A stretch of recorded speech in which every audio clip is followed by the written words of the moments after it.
안녕하세요. 영혼의 승부사 바람의 파이터 급슈입니다.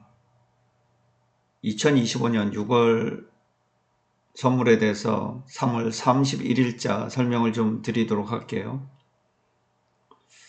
네, 굉장히 큰 폭의 이제 조정이 나왔습니다. 네, 오늘 중소형주 같은 경우는 이제 5년 만에 공매도가 재개가 되기도 했고요. 여러 가지 시장의 악재들이 이제 있었다고 볼 수 있겠습니다. 네, 오늘 프로그램도 1조 원 매도를 넘겼고요.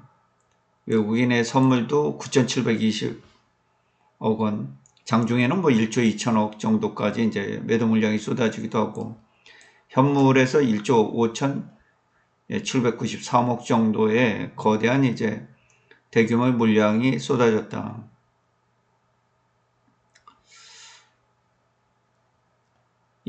특히 장중에 이제 미국의 선물들이 악화되는 이런 흐름들을 이제 보였기 때문에 지난 금요일 미국 증시 나스닥 지수 마이너스 2.70 하락으로 인한 야간 선물이 이제 1.2% 정도 하락을 했었는데 오늘 추가적으로 이제 거대한 하락이 전개가 됐다 이렇게 볼 수 있겠습니다.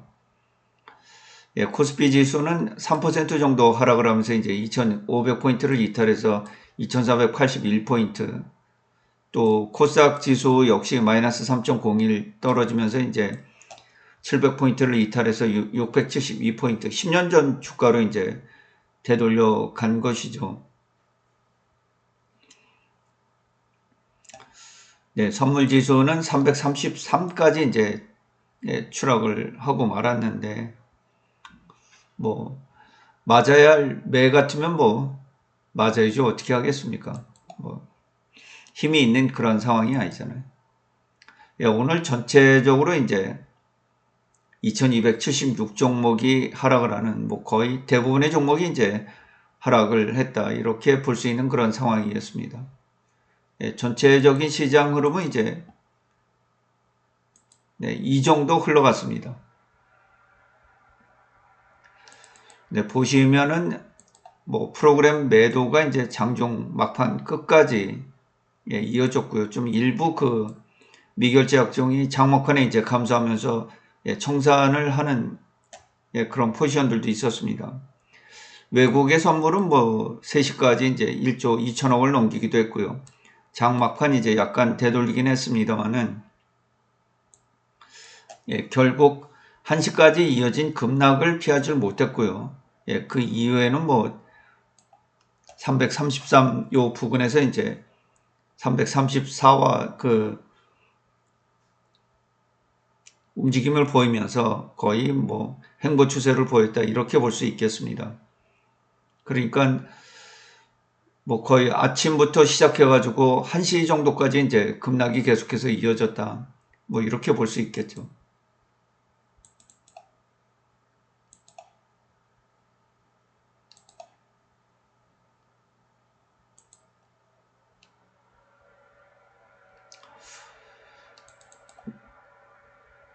네, 안타까운 하루지만 90도 급락을 맞았어요. 강한 이제 개파락을 맞기도 하고 결국에는 추세선 상단에서 이제 약간 오버슈팅이 나오기도 했습니다만은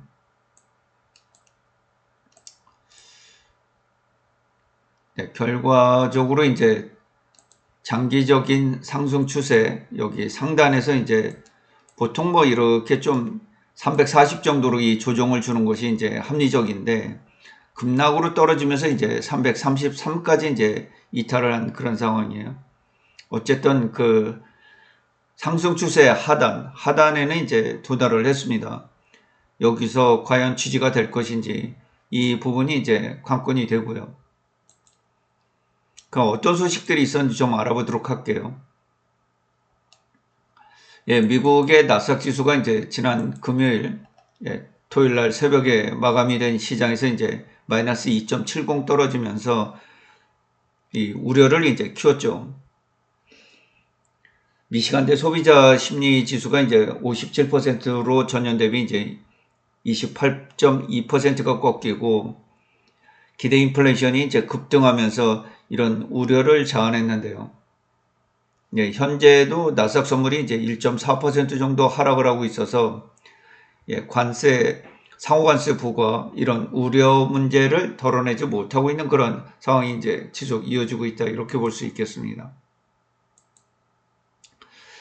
그래서 참 이 미국이 이제 그동안 막대한 그 채권을 찍어왔지 않습니까?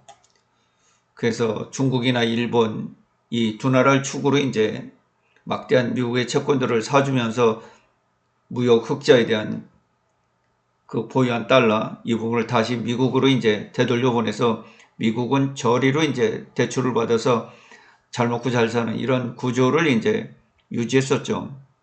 그래서 2025년도부터 이제 2027년 사이에 약 3년간에 이제 13조 9천억 달러라는 이 막대한 한 해 이제 수조 달러씩 그 만기가 이제 돌아오는 흐름을 이제 맞게 됐어요. 2025년부터 2027년도까지 이제 3년간 약 14조 이 미국 채권에 대한 50% 만기가 이제 돌아온다. 뭐 이런 그 내용입니다. 그래서 트럼프 대통령은 이제 사실상 그 모든 국가에 관세를 부과하겠다. 뭐 특별히 이제 더티 15개국이라고 이렇게 찍기는 찍었습니다만은 그래서 주로 이제 이 국가들을 보면 해당하는 국가들은 이제 뭐 중국, 유럽, 멕시코, 베트남, 일본, 우리나라, 캐나다, 인도, 타일랜드, 스위스랜드, 말레이시아, 인도네시아 뭐 이런 국가들이 이제 해당이 된다고 하네요. 그래서 뭐 트럼프 대통령의 그 답변 말이 굉장히 많죠. 그 모든 문제에 대해서 지금 뭐 다 의견을 개진하고 있는 그런 상황이고 매일마다 수많은 말을 쏟아내고 또 이것이 이제 변화가 무쌍하기 때문에 대응이 어려운데 하여튼 뭐 모든 국가에 대해서 관세를 부과하겠다 뭐 이런 부분은 가지고 있는 것 같습니다. 그러니까 미국이 장기간에 걸쳐서 이제 서비스업을 육성하다가 제조업을 거의 뭐 내팽개치다시피 했죠. 코로나19로 인해서 이제 글로벌 공급망이 흔들리면서 공급망 재편에 이제 나서고 미국 제조업 기업들을 이제 돌리기 위한 그런 고육지책을 이제 쓰고 있는 그런 상황이고 그것이 이제 관세로 나타나고 있는 그런 입장인데 트럼프 대통령에 의해서 이제 더 강력한 조치들이 이제 시행되고 있다 이렇게 볼 수 있겠죠. 그래서 4월 2일 날 이제 캐나다와 멕시코에 대한 25% 관세, 또 4월 2일 날 상호 관세 각 국가별이요. 4월 3일 날 이제 25%의 자동차에 대한 관세, 5월 3일 날 이제 자동차 부품에 대한 25% 관세, 뭐 아직까지 줄줄이 이제 사탕처럼 엮여 있는 이런 부분들이 있습니다. 그래서 이제 이 트럼프 대통령은 이런 관세를 통해서 미국이 이제 리버레이션 데이, 이 해방의 날이다. 뭐 이렇게 이제 언급을 했고요. 그래서 현재는 각 국가별 상호 관세와 섹터별 이제 특별히 뭐 철강과 알루미늄, 자동차, 반도체, 제약 뭐 이런 부분에 대한 이제 특별 그 산업 섹터별 관세 이런 부분들로 이제 나눠지고 있고요. 뭐 기존에 그 미국과 이제 서로 체결이 됐던 USMCA라든가 뭐 한미 FTA 이런 협정 자체를 이제 전부 다 인정하지 않고 있죠. 막무가내로 이제 그 이웃 국가든 뭐 그동안 동맹을 해왔던 그런 국가들이건 상관하지 않고 이제 그 전 세계를 적으로 되돌리고 있는 그런 입장인데 그리고 트럼프 대통령이 이제 푸틴 러시아 대통령이 종전 협정안 여기에 이제 받아들이지 않을 경우에 러시아 원유에 대해서 이제 2차 관세를 부과하겠다 이렇게 그 이야기를 했어요. 그런데 이게 좀 쉽지가 않은 게 말로는 쉽습니다만은 러시아 이 원유를 이제 사들이고 있는 국가의 비중이 중국이 47% 거의 절반을 사들이고 있습니다. 인도가 38%, EU가 6%, 터키가 6%예요. 그러면 실질적으로 이 나라들에게 25% 관세를 부과한다. 추가적으로 말이죠. 러시아산 원유를 살 때. 그러면 뭐 중국산 지금 20% 모든 수입품에 대해서 관세 부과를 하고 있잖아요. 1기 때 부과한 관세 위에 추가적으로. 그럼 여기다가 또 추가적으로 25% 관세를 더한다? 그러면 뭐 미국 난리 나는 거죠. 그리고 인도와의 국가 간의 관계 뭐 이런 부분도 그 생각을 하지 않을 수가 없기 때문에 말하고는 실질 그 세컨더리 관세 부과를 하는 것이 그렇게 쉽지 않은 상황이다 이렇게 볼 수 있겠습니다. 그런데 이제 이런 부분에 대해서 현대 자동차는 이제 조지아 뭐 이런데 2028년도까지 이제 210억 달러를 투자하면서 그 미국의 관세 부분을 이제 헤쳐나가려고 하죠. 트럼프 대통령의 이제 대표적인 성공 정책으로 그 칭송하고 있는 그런 기업이기도 하고요. 봐라, 현대차처럼 왜 우리나라에 직접 철강과 자동차를 이제 생산하려고 들어오는 기업들도 있지 않느냐. 현대차는 이제 2024년 미국 판매대에서 3.3% 증가를 했습니다. 대략 한 180만 대 정도 이제 현대 기아차가 미국에서 판매를 하고 있는데 해마다 이제 증가는 하고 있죠. 그래서 미국에서 판매되는 자동차들이 어디서 오느냐? 미국 내에서 자체적으로 이제 만드는 것이 53.7%입니다. 테슬라를 포함해서 뭐 리비안 이런 데는 이제 100% 만들고 있고요. 내연기관 차들은 뭐 우리나라, 멕시코, 뭐 캐나다 이렇게 분리가 되어 있습니다. 그래서 멕시코가 이제 16.2%로 그 다음 높고요. 우리나라가 8.6%, 일본이 8.2, 캐나다가 7.2. 그냥 거의 5개국이죠. 그러니까 자동차 관세는 실질적으로 이제 많은 국가에 부과되는 게 아니고요. 중국은 뭐 거의 수입을 하고 있지 않기 때문에 사실상의 자동차 관세하고는 뭐 그렇게 크게 관련이 없습니다만은 그래서 이제 현대 자동차는 뭐 새로운 이 조지아 메타플랜트에 대해서 거의 이제 보스턴 다이노믹스를 통해서 이제 로봇들을 많이 투입을 했죠. 이 자동차를 검사하고 있는 이제 로봇인데 그렇다고 이 로봇만 이제 공장에 있는 것이 아니고 뭐 최첨단화되어 있다 그래요. 모든 부분에 있어서 이 로봇이 활용이 많이 됐습니다. 그래서 연간 30만 대 정도를 이제 이 공장에서 생산을 할 것으로 이렇게 알려져 있고 8,500명의 이제 미국인들을 고용한다 이렇게 그 나와 있죠. 그러니까 미국 트럼프 대통령 입장에서 보면 미국인들도 이제 고용을 하고 미국에서 제품도 생산을 하고 뭐 관세도 면제해주고 뭐 이런 부분에 이제 현대가 전략적으로 접근을 하고 있다. 그래서 다른 기업들도 다 봐라. 현대처럼 해라. 그렇다고 뭐 미국의 자동차 판매가 한 해 뭐 1,600만 대 파는 게 뭐 3,000만 대 팔리고 이런 건 아니지 않습니까? 이렇게 되려면 이제 멕시코나 뭐 우리나라, 캐나다, 일본 이런 데서 만들던 자동차의 이제 수요가 줄고 미국 내에서 생산된 자동차의 이제 가격 메리트가 올라가면서 이쪽 자동차가 이제 많이 팔릴 가능성이 있죠.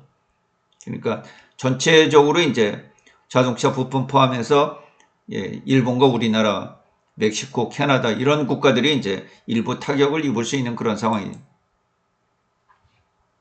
그 다음에 이제 중국의 국가통화국에서 발표한 그 제조 PMI는 50.5를 기록했습니다. 이 공장 활성화 이런 부분이 이제 계속해서 그 가동이 되고 있는 그런 상황이고요. 그래서 이 50 이하로 이제 경기 위축 국면에 잠시 이제 놓여 있었습니다만 지금은 현재 2월 달에 이제 50.2에서 50.5로 중국 경기는 약간 이제 회복이 되는 그런 흐름들을 좀 보이고 있다. 이렇게 볼 수 있겠어요. 그래서 중국은 이제 자체적으로 이 트럼프 대통령의 이제 관세 영향에서 이제 벗어나기 위해서 이 자체 국내 이 소비 이 부분을 이제 부양시키는 쪽으로 이렇게 나서고 있는 그런 상황입니다. 물론 이제 이미 미국과의 그 무역 거래 이 비중도 이제 10%대로 낮췄고요. 뭐 채권도 이제 한 7천억 달러로 줄여서 미국과의 그런 교육 관계를 중국은 지속해서 이제 줄이고 있는 그런 상황이에요. 그러니까 어떻게 보면 중국뿐만이 아니고 이번에 이제 뭐 캐나다 역시 그런 방침인 것 같습니다만은 멕시코도 마찬가지고요. 그동안 미국이란 나라를 믿고 이제 어떤 나프타나 뭐 새롭게 이제 트럼프 대통령 들어서서 USMCA로 바뀌긴 했지만은 이런 조건들에 의해서 무역을 해왔잖아요. 자유무역을 해왔는데 그리고 전 세계 이제 기업들은 이런 걸 믿고 가전이고 자동차고 멕시코고 캐나다고 2차 전지고 전부 이제 투자를 한 거 아니겠습니까? 근데 갑작스럽게 25% 관세를 물린다 그러면 굳이 멕시코에 공장을 지어야 될 일도 없고 캐나다에 공장을 지어야 될 일도 없죠. 미국 시장만 타깃으로 한다 그러면 미국에 직접 짓거나 아니면 관세를 물더라도 우리나라에 공장 줘서 판매를 하는 게 맞잖아요. 메리트가 없어졌으니까. 그러니까 신의가 없어졌단 말이죠. 이렇게 믿음이 사라지게 되니까 뭐 겉으로는 어떻게 대응할지 모르겠지만 속으로는 아 이제 다른 대안을 찾아야 되겠다 뭐 이런 생각이 들지 않겠어요, 그죠? 그것이 중국뿐만 아니고 캐나다도 마찬가지고 유럽도 마찬가지고 우리나라도 마찬가지고 일본도 마찬가지고 중국도 마찬가지고 인도도 마찬가지고 전 세계가 다 마찬가지입니다.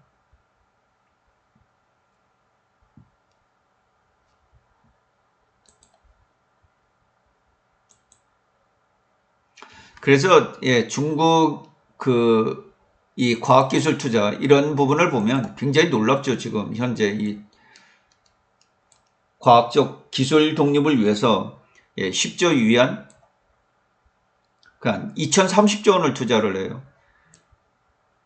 정부에서 약 이 1,800개 이런 펀드 이런 부분들을 이제 각 지역별로 다 조정을 하기도 하고, 그 다음에 이제 반도체만 뭐 2천억 위안, 우리나라 돈으로 뭐 40조 되는 이런 그 막대한 자금들을 이제 지원해서 지금 이 과학적 분리기를 키우고 있습니다. 독립을 하기 위해서 말이죠. 그래서 현재로서는 중국의 제조, 뭐 로봇이나 이런 부분들이 지금 미국을 앞서고 있다. 그리고 뭐 우주항공, 또 고속철 만들어내는 거, 뭐 함정들 만들어내는 거, 항공모함 만들어내는 거, 뭐 양자 컴퓨터, 슈퍼컴퓨터, 그리고 범용 반도체, 여기다 뭐 자체적인 화웨이의 OS, 그리고 지금 노광 장비까지 만들어내고 있죠. 여기다 뭐 일본의 HBM도 만들어내고 있다. 이런 소식들이 지금 전해지고 있는 그런 상황에서 만약에 고사양의 이제 반도체 칩마저 중국이 만들어낼 능력을 확보하게 된다. 그러면 더 이상 미국이 필요 없죠. 미국이 필요 있는 기술이 없습니다. 그리고 이공계 인력이 워낙 많이 이제 그 양산이 되고 있는 그런 상황이기 때문에 이 논문의 질이나 양 면에서 미국을 앞다고 있는 그런 상황이고요. 뭐 칭화대학 포함해서 그 전 세계 글로벌 탑 순위권에 10위권에 중국 대학들이 다 들어오고 있는 그런 상황이기 때문에 앞으로 시간이 갈수록 중국의 이 과학기술 독립 이 부분이 굉장히 강하게 부상을 할 것이다. 뭐 이렇게 될 경우에는 중국 자체적으로 이제 최첨단화된 이 국방 무기들이 이제 나올 수 있고요. 미국이랑 같이 이제 도전할 수 있는 그런 시간들이 올지도 모르겠습니다.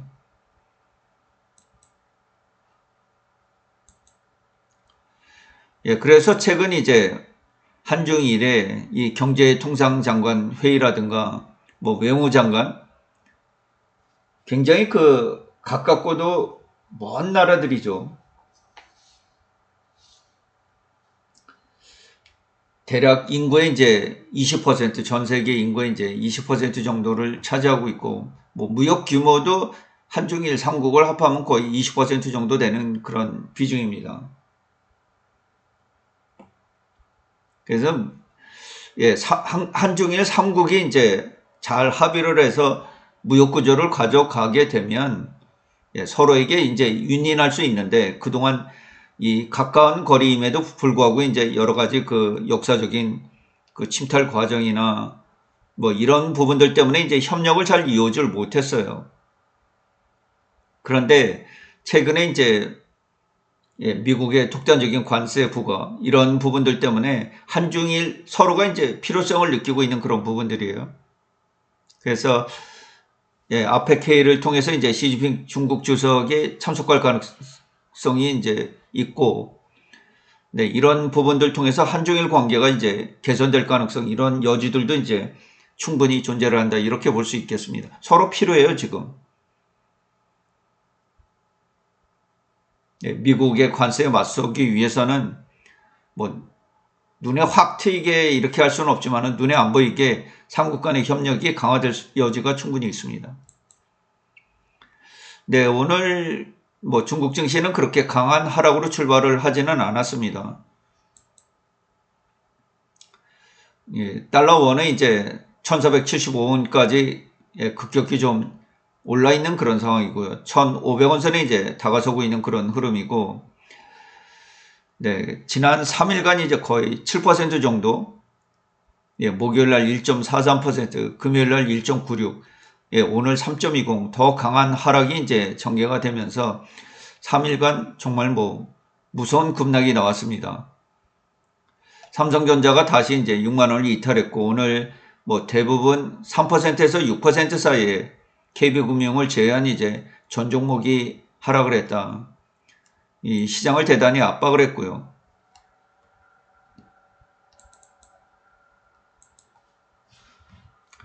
네, 현재 오늘 수정이 안 됐더라고요. 어제도 이 코스피의 PBR이 0.89배였는데 현재는 0.9배 이하로 떨어져 있다. 간신히 이제 상장 시가총액도 2,000조 원을 유지할 정도로 이제 주가가 많이 밀려 있다. 2,500포인트를 밀렸죠. 2,481포인트로 이제 마감이 됐는데,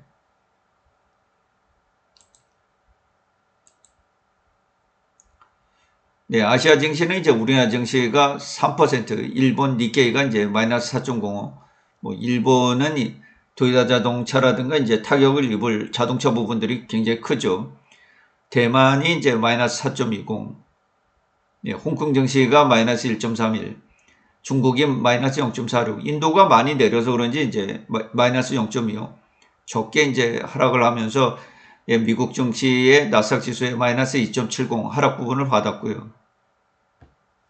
그리고 오늘 1.3% 정도 미국 선물이 하락을 하는 이런 추가적인 영향을 받았다고 볼 수 있겠습니다.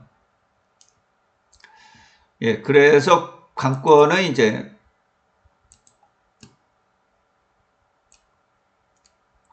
다시 상승 추세 하단에 이제 도달을 했습니다. 결과적으로 이제 장기적인 상승 추세, 이 부분에서 이제 급락을 맞으면서 일단 N자형의 이제 기본 패턴을 형성을 했죠. 여기서 이제 다시 치고 올라가야 되는데, 추가 이탈 가능성도 이제 전혀 배제를 할 수 없고요.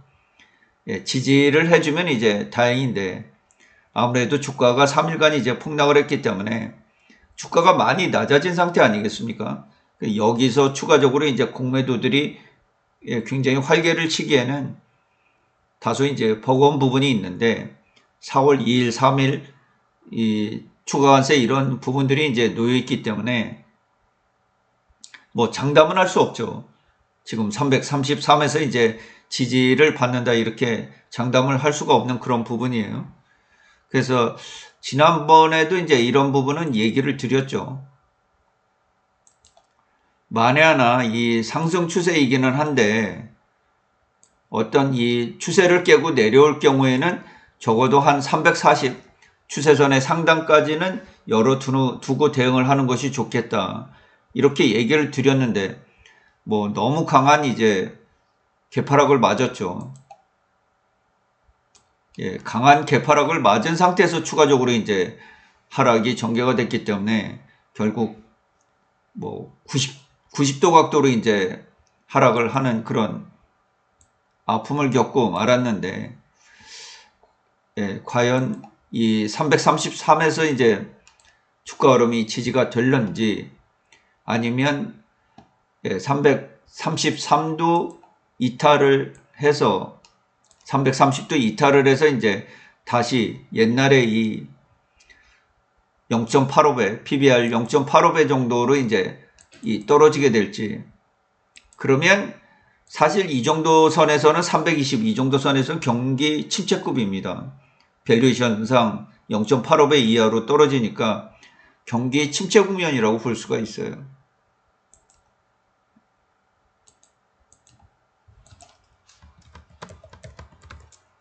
근데 이게 실질적으로 경기 침체냐 이런 논란은 있을 수 있죠.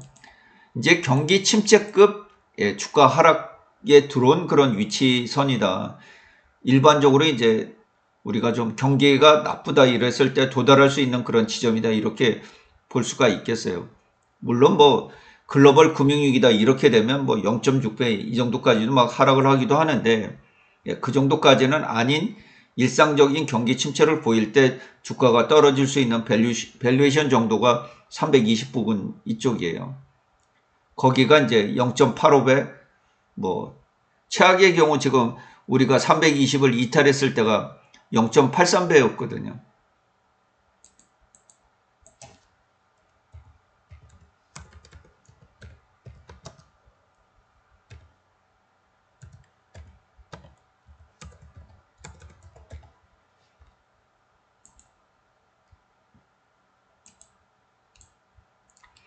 네, 코스피 지수로 최악의 이제 0.83배 정도까지가 최악이었어요. 네, 여기서부터 이제 반등을 해와서 한 0.9배 이렇게 넘다가 다시 이제 0.8배로 떨어지고 있는 거 아니겠어요, 그죠? 근데 요 수준이 이제 지금 오늘 3%가 떨어져도 시가총액 2천조 원이잖아요, 그죠?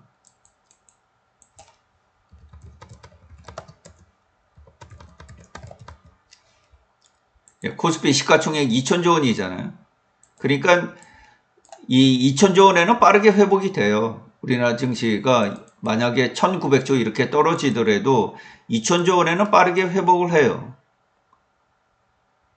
그 지점이 선물지수 약 330 정도 되는 그 지점이다.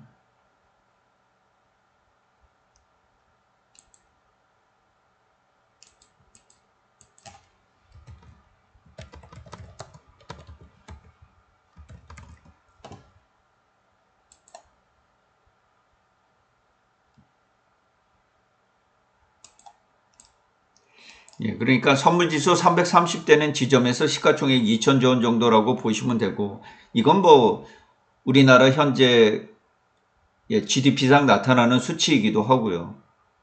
그래서 이 선은 빠르게 회복을 한다. 330 이하에서는 레버리지가 그 2월이 가능한 그런 2월에도 언제든지 그 회복이 가능한 그런 상황이라고 볼 수가 있어요.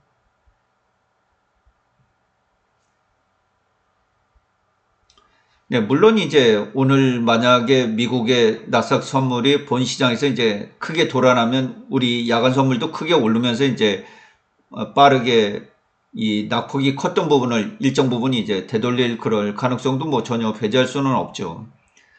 뭐 아직까지 미국 시장이 이제 개장을 안 하고 있으니까요. 뭐 미국 시장이라고 계속해서 이제 강한 하락을 하리란 법이 없기 때문에, 네, 그래서 지금 이제 선물지수 330 시가총액 2천조 원, 요 부분이 이제 강권이다 이렇게 볼 수 있겠습니다. 일단은 상승 추세 하단점에 도달을 했습니다. 아쉽지만요.